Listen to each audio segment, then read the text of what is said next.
শয়তানের ধোঁকায় পড়ে আপনার গুনাহগার উম্মতরা গুনাহ করে ফেলেছে, জিনা করে ফেলেছে, ব্যভিচার করে ফেলেছে।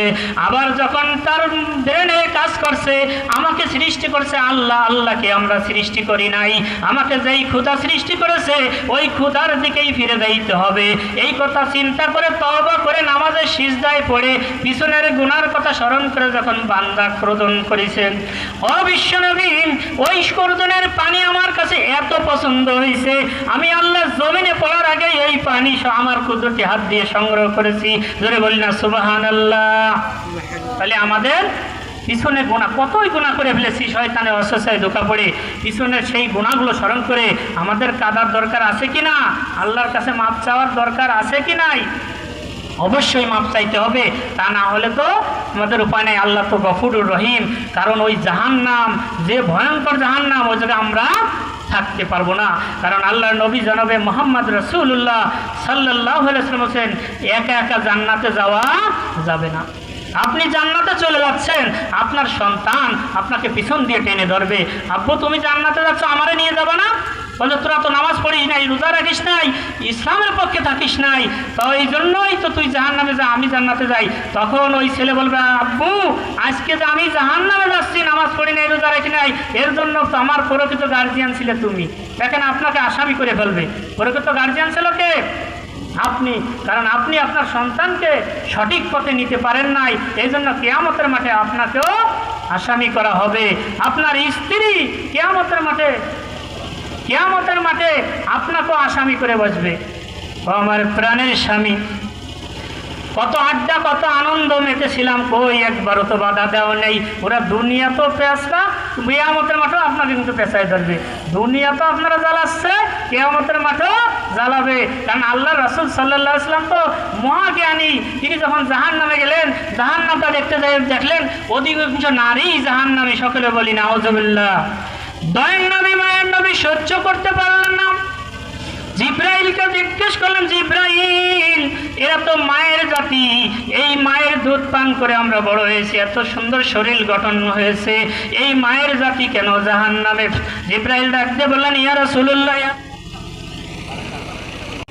জিকির করি লা ইলাহা ইল্লাল্লাহ, লা ইলাহা ইল্লাল্লাহ, লা ইলাহা ইল্লাল্লাহ মুহাম্মাদুর রাসূলুল্লাহ সাল্লাল্লাহু আলাইহি ওয়াসাল্লাম।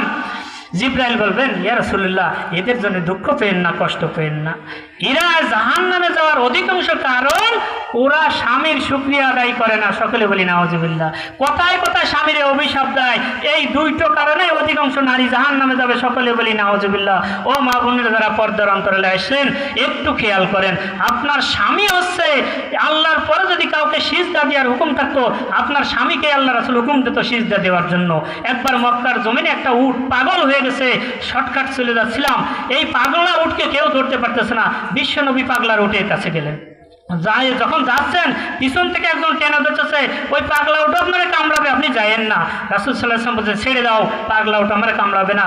পাগলা উটের কাছে যাওয়া মাত্রই ওই উট এসে পার কাছে মাথা নত করে সিজদায় পড়ে গেছে। জোরে বলি সুবহানাল্লাহ। ওই সময় লোকেরা বিশ্বনবীকে চিনতে পারে নাই, কিন্তু পাগলা উট বিশ্বনবীকে চিনে ফেলেছে। পাগলা উট যখন বিশ্বনবীর পায়ের কাছে সিজদায় পড়ে যে চোখের পানি ছেড়ে দিয়েছে, এইটাই দেখে হযরত আবু বকর বলতেছে, ইয়া রাসূলুল্লাহ, পাগলা উট যখন আপনার পায়ের কাছে সিজদা দিয়েছে, আপনি চোখ দিয়ে পানি ছেড়ে দিয়েছেন, ইয়া রাসূলুল্লাহ, আগামী কাল থেকে আপনারা কি আমরাও সিজদা করব নাকি? রাসূল করিম সাল্লাল্লাহু আলাইহি ওয়াসাল্লাম বলতেছেন, আবু বকর রে, পৃথিবীতে যদি আল্লাহর পরে কারোকে সিজদা করার হুকুম থাকতো, আমি বিশ্বনবী ঘোষণা করে দিতাম প্রত্যেক স্ত্রী যেন তার স্বামীকে সিজদা করে। জোরে বলেন না সুবহানাল্লাহ। স্বামী কি জিনিস? স্বামী হচ্ছে তোমার গাইডলাইন। কত কষ্ট করে দেখেন, আজকে আমি ইনকাম করি, আমি কি আমার জন্য কিছু করি? ভালো একটা পোশাক কোনো বাবা পড়তে চায় না, ভালো একটা পোশাক কোনো মা পড়তে চায় না। সন্তানকে কিভাবে খুশি করবে, স্ত্রীকে কিভাবে খুশি করবে, সারাদিন শুধু ইনকামটা করে, এই কাঠফাটা রোদের ভিতর কাজ করে তার পরিবারকে সুখী করার জন্য। ঠিক বললাম না ভুল বললাম? এরপর ওই স্বামী, বর্তমানে বিজ্ঞানীরা রিসার্চ করে বলছে, প্রত্যেকটা পুরুষ স্ট্রোক করে মরার পিছনে কারণ হচ্ছে তার তার স্ত্রী, সকলে বলি নাউজুবিল্লাহ। প্রত্যেকটা স্ত্রী স্ট্রোক করে মরার একমাত্র কারণ আছে তার স্ত্রী। তার কারণ কি, সারাদিন মাঠ থেকে কষ্ট করে এসে যেই পরিশ্রম হয়েছে, বাড়ি এসে স্ত্রী যেই এক বিক্সি মারে, ওই কষ্ট হচ্ছে বেশি কষ্ট এই জায়গায় হয়ে যায়। ঠিক বললাম না ভুল বললাম? এই যে বুড়ো আইছে, এই যে আসা, আর আমরা শান্তি পাবো না, শান্তি তো পাবো না। সারাদিন পরিশ্রম করে আসছে, তুমি আল্লাহ রসুল জানাবে মোহাম্মদ রসুল্লাহ সাল্লাল্লাহু আলাইহি ওয়াসাল্লাম বলেন, তোমার স্বামী সারাদিন পরিশ্রম করে ঘাম শরীরে বাড়ি আসছে, তুমি যদি বাড়িতে যেয়ে ওই স্বামীকে আগে চিন্তা থাকে যে আমার স্বামীকে আমি আগে সালাম দেব, মুসাফা করব, এই চিন্তায় যদি তুমি বসে থাকো, আর স্বামী আসা মাত্র দৌড়ে যেয়ে যদি হ্যান্ডশেক করে তুমি মুসাফা করে একটা সালাম দাও, তাহলে আল্লাহর রাসূল বলেন ওই স্বামী এবং স্ত্রীর হাতের গুনাহ আল্লাহ সব মাফ করে দেবে, বলে সুবহানাল্লাহ।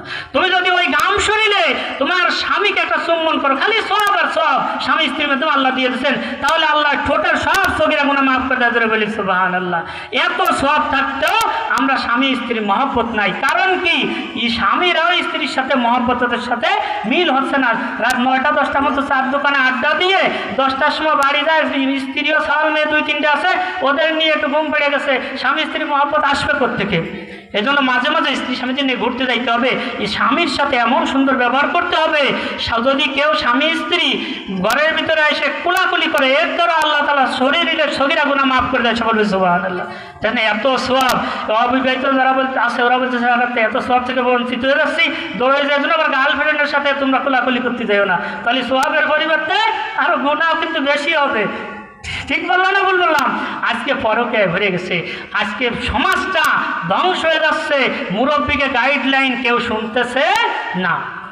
আমার সন্তান ইনকাম করে বিদেশেতে পাঠাচ্ছে, আমার ওয়াইফ গার্লফ্রেন্ড বয়ফ্রেন্ড নিয়ে মুরগি পোড়া গিরিল পোড়া খাইয়ে আড্ডা দিয়ে বেড়াচ্ছে, ওই বেটা বিদেশেতে কত কষ্ট করে টাকা পাঠাচ্ছে, এই জিনিসটা কিন্তু আমরা একবারও খেয়াল করতেছি না। এই মহিলারা অব্যাহতকালেও ওরা পরের টাকা খরচ করেই আসে, অব্যাহতকালে গার্লফ্রেন্ড বয়ফ্রেন্ডের টাকা খরচ করে আসতেছে, বিয়ের পরে আবার স্বামীর টাকা ওই কাজ আদায় করতেছে। অব্যাহতকালে বয়ফ্রেন্ডের কাছে খরচ করছে, নেছে, আর এখন ওই বয়ফ্রেন্ডকে দিয়ে শোধ দিচ্ছে, কাজ আদায় করতেছে, তাও কিন্তু এই পুরুষ নির্যাতনের ভিতর পড়ে যাচ্ছে। এই জন্য বর্তমান সমাজে স্টক করে বেশি মরার কারণ হচ্ছে আমার স্ত্রীর পেরেশানিতে পুরুষরা বেশি অ্যাক্সিডেন্ট করতেছে। মা বোনেরা, আপনারা সবাই দুনিয়াতে যতদিন বেঁচে থাকবেন স্বামীর হক আদায় করে বেঁচে থাকতে পারি। আমি বেশি আলোচনা আগাইতে পারলাম না। এর পরের আয়াতে বলতেছে,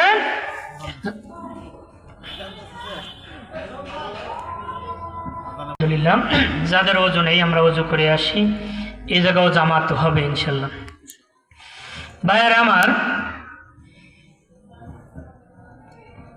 আল্লাহ তাআলা পরবর্তীতে আয়াতে বলতেছেন, আল্লাযী জামা মালাহু ওয়াদ্দাদা, ধ্বংস হোক ওই যারা অর্থকে গোষ্ঠীত করে রাখে এবং গুনে গুনে রাখে, সকলে বলি নাউজুবিল্লাহ। আজকে দেখেন অনেক বড় লোক অট্টালিকা গড়ে ফেলছে, আপনার বাড়িতে যে কিষেন দেশে সে আজকে অট্টালিকা গড়ে ফেলবে, এটাও কিয়ামতের আলামত। গড়ে আপনাকে ইঙ্গিত দিয়ে বলবে, তুই কি করলি, তোর বাড়ি কাজ করে আজকে আমি বিল্ডিং করে ফেলেছি। সম্পদকে গচ্ছিত করে রাখবে, গুনে গুনে রাখবে, কোনো কাজে আসবে না ওই সম্পদ, ওই সম্পদই আপনাকে জাহান্নামে নিয়ে যাবে।